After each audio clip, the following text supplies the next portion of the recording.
In the summer of 1888, in a Beaver Street records office 2 flights above a stationer's shop, a junior clerk named William Stetson found a ledger entry that should not have existed. He was 26 years old. He had been at the county registry desk for 4 years. The page he was looking at carried a date in the spring of 1841, a signature in iron-gall ink, and a property number that referred to a lot on the Bowery the registry had no business holding paper on. He read the line. He read it again. He went to the index.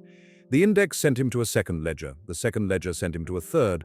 By the time he closed the books and put on his coat, it was after 9 o'clock and the gas lamps on the staircase had been turned down for the night. 8 months later, his name was no longer on the roster of clerks employed by the New York County Clerk's office. No notice of dismissal was filed. No forwarding address was kept. He walked out of the record the way the entry he found should have walked out of it 47 years earlier. I am going to show you what I found, but before I do, if this work matters to you, hit the subscribe button. The algorithm tends to bury this kind of research the way the families I'm about to name buried these records. Help me make sure it doesn't. William Stetson was born in 1862 in a brick row house on Spring Street, the youngest of 4 children of a Scottish-born cabinet maker and a mother who took in laundry from a hotel 2 blocks over. His father died of pneumonia the winter Stetson was 7. His mother kept the family above water by adding boarders to the back room. He went to public school until 13, then to a Methodist charity academy on East Broadway that took boys with handwriting and arithmetic and turned them into junior clerks for the city's law firms and registries. At 16, he was apprenticed to a copyist who did contract work for the Tammany Hall Registry, copying ground lease language, copying probate, copying the long lists of property transfers that came across the county clerk's desk every week. By 22, he had his own stool in the Beaver Street office, a salary of $900 a year, and a reputation for catching transcription errors no one else noticed. He drank his coffee black out of a tin cup he kept in the lower right drawer of his desk. He walked to work from a boarding house on Forsyth Street in any weather. He had a slight stammer in conversation that disappeared completely whenever he was asked to read a document aloud. He was, by every account that survives of him, an unremarkable young man doing a quiet job well. He was filing routine quarterly returns on the afternoon of August 14, 1888. And then, on August 14, 1888, something arrived that he could not file. It came in a battered leather portfolio carried by a second clerk from the surrogate's office, a man named James Halloran. Halloran had been asked to consolidate a small estate, a Brooklyn widow, 1 parcel, a will from 1879 that mentioned a ground rent owed annually to the Astors estate office. The widow's executor wanted the rent contract copied for the heirs. Halloran went looking for the original. He could not find it in the surrogate's records. He could not find it in the registry index. He came across the street to Beaver Street because Stetson had a reputation for finding documents other clerks could not. Halloran put the portfolio on the corner of Stetson's desk. He said the original lease had to be somewhere because the widow had been paying the rent on it for 38 years, in person, in cash, at an office on West 26th Street, and she had the receipts. The receipts were inside the portfolio. Stetson opened the portfolio. He looked at the receipts. He looked at the dates. The earliest one was stamped 1850. The lease the receipts pointed back to had been signed, according to the will, in the spring of 1841. He went to the registry index for 1841. The lease was not there. The Astor family is important to this investigation for one reason. By the year 1888, no other private family in the United States held more developed urban land than they did. John Jacob Astor, born Johann Jacob Astor in Waldorf in 1763, arrived in New York Harbor in March of 1784 with 7 flutes and a letter of introduction from his brother in London. He went into furs because a man he met on the boat told him there was money in furs. By 1800, he was the leading fur dealer in New York. In April of 1808, he incorporated the American Fur Company under the laws of the state of New York and built it into the country's first true private monopoly. By 1830, it controlled the fur trade of the United States. In 1834, he sold it. He had already begun, slowly and quietly, through the 1820s, buying lots in lower Manhattan, small parcels north of Houston Street, larger parcels east toward the Bowery, scattered holdings west of Broadway. After 1834, the buying accelerated. By the time he died in March of 1848, he was the wealthiest man in the United States. He left $400,000 to found what is now the New York Public Library. He left the rest, and the rest was enormous, to his son, William Backhouse Astor. William consolidated it. William's sons, John Jacob Astor III and William Backhouse Astor Jr., divided it and ran it through a pair of offices on West 26th Street, numbers 21 and 23, completed in the early 1880s. By 1890, an expert testifying in a public hearing estimated the family held 1/20th of all real estate in New York City. They held it under a system of ground leases. A tenant rented the land for a fixed term. The tenant built the building. At the close of the term, the building reverted to the Astor estate, or the lease was renewed at a sharply higher rent. The terms were long enough to attract builders and short enough to ensure the family captured the appreciation. The records of these leases moved through the New York County Clerk's office, through the surrogate's office, through a handful of corporate counsel firms organized around a senior partner named Charles O'Connor, and through the Astor estate office itself. I am not going to tell you the Astor family forged the 1841 signature William Stetson was looking at. I do not have proof of that. What I am going to tell you is that the lease the widow's receipts pointed back to was not in the 1841 ledger where it should have been, was not in the 1842 ledger, was not in the index of recorded ground leases for the period at all, and yet had been collected on in person at an Astor estate office every quarter for 38 consecutive years. Which brings us back to William Stetson, sitting at his desk on Beaver Street on the afternoon of August 14th, 1888, holding a ledger he could not put down, the room, a green-shaded banker's lamp on the desk, a tin pen tray to the right of the lamp, holding 3 steel nibs and a small bottle of iron-gall ink.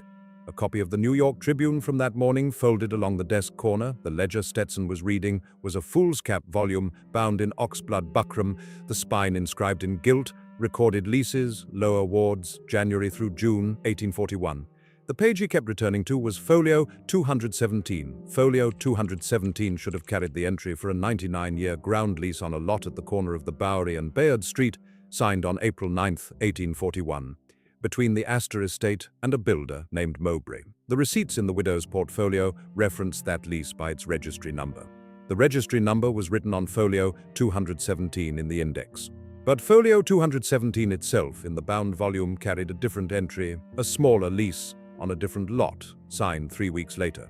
The handwriting on Folio 217 did not match the handwriting on the surrounding pages. The ink was a shade darker. The paper had been trimmed at the bottom edge. Stetson held it up to the lamp and saw the trim. Somebody, at some point between 1841 and 1888, had removed the original Folio 217 from the bound volume and inserted a substitute. His hands went still on the page. He held his breath without realizing he was holding it. The lamp on his desk flickered once, the way the lamps in that building flickered whenever a horse car went by on Pearl Street and the floorboards shifted. He read it twice, then a third time, then he closed the ledger and walked out of the room. He came back the next morning. He pulled the 1842 ledger. The same lot was supposed to appear in the 1842 cross-reference for quarterly rent collection.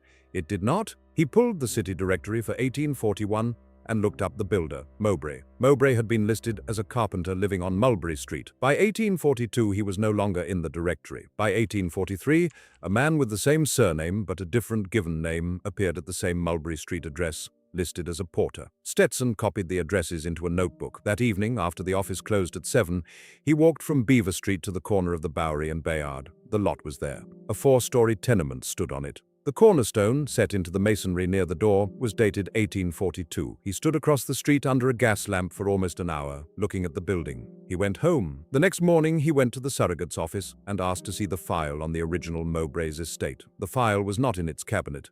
The cabinet ticket said the file had been pulled for review by the corporate counsel of the Astor estate office in March of 1881. The same month, the new buildings on West 26th Street opened. It had not been returned. Stetson made a copy of the cabinet ticket. He put the copy in the lower right drawer of his desk with the tin cup. That afternoon, a senior clerk he had never spoken with before stopped by his desk and asked casually what he had been working on with the 1841 ledgers. Stetson said he had been checking a cross-reference for the surrogate's office. The senior clerk nodded and walked away. The next morning, the 1841 ledger was not on the shelf where Stetson had returned it. The shelf card said the volume had been pulled for restoration. The restoration ticket carried no date. Stetson was not the only one who noticed.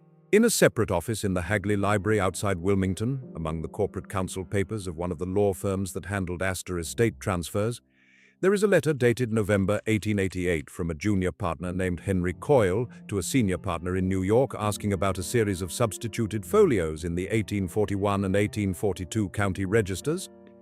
Coyle wrote that he had been preparing a routine title opinion for a buyer and had encountered, in his words, discrepancies in Folio that I am not at liberty to characterize in this correspondence. He asked for guidance. There is no copy of the reply in the file. In May of 1889, Coyle's name was removed from the firm's letterhead. He went into private practice in Yonkers and died of a stroke at 41. In a third archive, at the New York Historical Society, there is a deposition taken in 1891 from a Brooklyn tax assessor named Ezra Wainwright, who testified before a state assembly committee on assessment irregularities. Wainwright said that in the autumn of 1888 he had attempted to reconcile rent rolls from several large estates with the county registry, and that on one estate, he did not name it in open testimony, but the committee's working notes name it, he had found at least 11 ground leases collected on quarterly that did not appear in the recorded index. His testimony was not included in the committee's published report. Wainwright lost his position in early 1890. 3 witnesses, 3 records, 3 lives that quietly came undone in the same 18 months. None of them ever spoke to each other. The suppression of this material did not happen all at once. It happened slowly, the way these things usually happen. A bound volume of registry pages from the late 1830s and early 1840s was reported damaged in a flood in the basement records storage in 1924 and reclassified as restricted.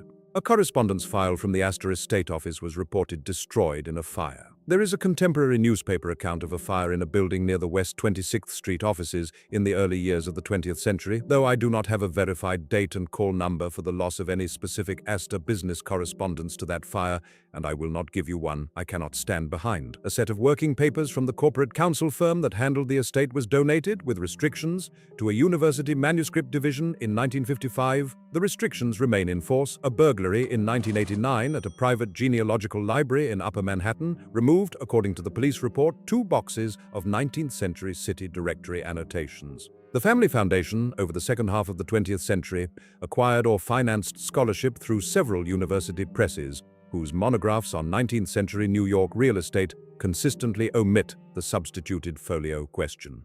I am not going to tell you any single one of these events was deliberate. I do not have proof of that for any one of them. What I am going to tell you is that the cumulative effect is a record from which it is now extraordinarily difficult to reconstruct what William Stetson saw on the afternoon of August 14th, 1888. I am not the first person to find this. I am the first person to publish it in a form they cannot pull from the record before you see it. This is not a story about one ledger. It is a story about how the system that produced that ledger is still here, under different names, doing the same thing. The ground leases that the Astor family built across Lower Manhattan between 1820 and 1890 were not unusual instruments. They were the prevailing legal mechanism by which a small number of families captured the appreciation of urban land while bearing none of the cost of building on it. Those instruments did not disappear. They were inherited. They were folded into family trusts, into private foundations, into limited partnerships, into the holding entities that today own large tranches of commercial land in the same 5-borough footprint Astor mapped out 190 years ago. The names on the doors have changed, the instruments have not. The county clerk's office in 2026 is not the county clerk's office of 1888, but the architecture of which records are kept, which records are restricted, and which records quietly walk out of the bound volume is recognizable to anyone who has spent time in the manuscript divisions where this paper now lives.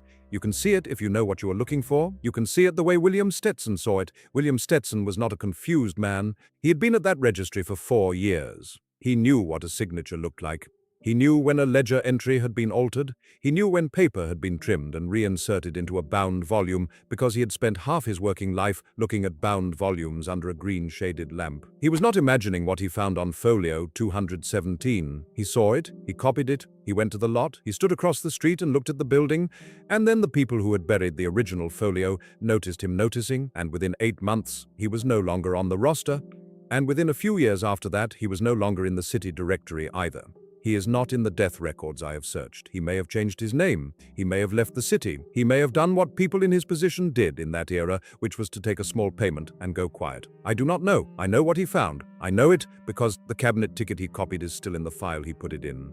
So, this is where the investigation ends for now. On a desk in a Beaver Street office, 2 flights above a stationer's shop, on the afternoon of August 14th, 1888, with the lamp flickering and the New York Tribune folded along the desk corner and the bound volume of recorded leases for the first half of 1841 open to Folio 217. The folio is not in the volume anymore. The volume itself is restricted. The widow whose receipts started this investigation died in 1894, and her estate was settled by an Astor estate office attorney in less than a week. The lot at Bowery and Bayard still has a building on it. The cornerstone still says 1842. The lease that should have been recorded on April 9, 1841, is not in any registry I have been able to consult, in any archive, in any city.